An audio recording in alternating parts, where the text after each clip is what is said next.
If you feel tired and unproductive, kailangan mong malaman ito. Yo, you're listening to Romeo.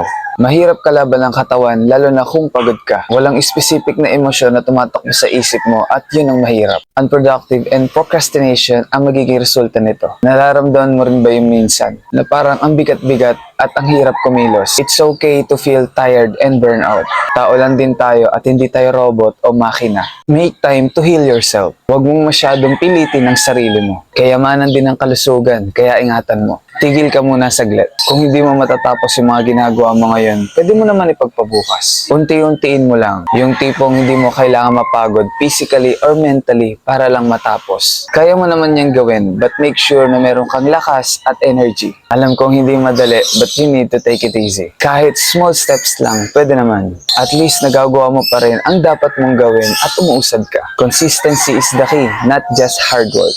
But again, if you want to succeed, make sure you maintain your health. Wala ring saysay ang paghihirap mo kung sa huli ay magkakasakit ka. Hindi lang pangarap ang iniingatan, dapat ang sarili din. Again, this is Romeo and see you in my next video.